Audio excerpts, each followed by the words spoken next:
তার মোবাইলের অস্থির ছবির কাছে হেরে গেল। কোথাকার কোন নারী, যা চিনো না শুনো না, তার কোনো চরিত্র নাই, আখলাক নাই, তার কোনো ইজ্জত নাই, আব্রু নাই। নর্তকীর আবার ইজ্জত কি, সম্মান কি? তো বেহায়া, বেপর্দা, অসভ্য নারী, তাকে দেখে দেখে সুস্থ সবল একটা সুন্দর জীবন যে যুবক নষ্ট করে দেয়, তোর চাইতে বড় আহাম্মক আর কে হইতে পারে না? বেউকুফ, কি দেখে নষ্ট করলি নিজের? একটা বাজে, নোংরা, একটা দুশ্চরিত্রা নারীকে দেখে দেখে, যে নারী সারা পৃথিবীর জন্য নিজের ছবি ছেড়ে দিছে, এর কোনো লজ্জা শরম আছে কিছু? তাহলে এর চাইতে নিকৃষ্ট অসভ্য আর কেউ হইতে পারে? এটা কি পরিমাণ বেহায়া যে সারা পৃথিবীর জন্য নিজেরে ছেড়ে দিছে। দেখো সারা পৃথিবীবাসী, দেখো আমারে, দেখো আমার।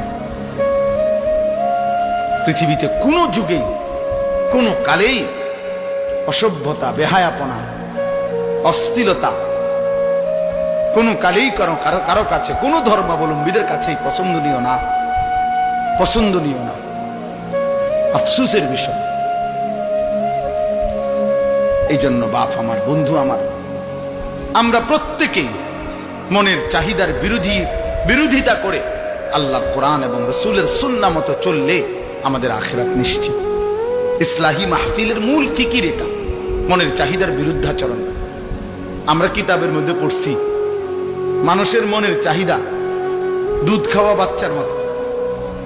বুঝুন, যে বাচ্চা দুধ খায় ওর মতো এই মনের চাহিদা মানুষ। মানে কি?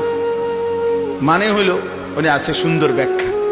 যেই বাচ্চা দুধ খায়, এই বাচ্চার নিয়ম হইল 2 বছর পূর্ণ হইলে মারা বহুত জোর কইরা দুধ ছাড়া। বুঝেন নাই? এ জীবনেও নিজের থেকে নিজে আমনে হেরে যদি কোরআন শরীফের আয়াত পড়ে কোন যে বাবা লিখছে কোরআনে 2 বছর পরে দুধ ছেড়ে দাও, এতে ছাড়বে না, এতে দুধ খাইতে চাই।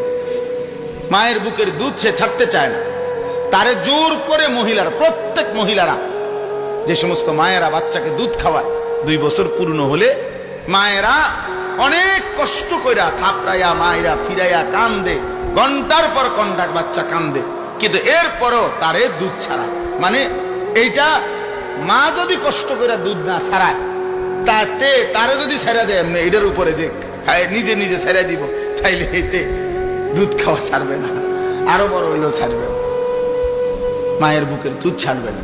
তো এইটারে বলে আর কি বুজুর্গরা, যে মানুষের মনের চাহিদাটাও এই দুধের বাচ্চার মতো।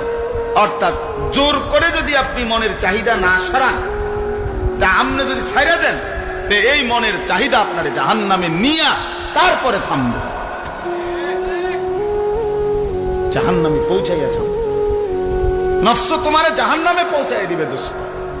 একজন নারী দেখে তুমি থেমে যাবে না, না, এবার দেখতেই থাকবা, দেখতেই থাকবা, দেখতেই থাকবা।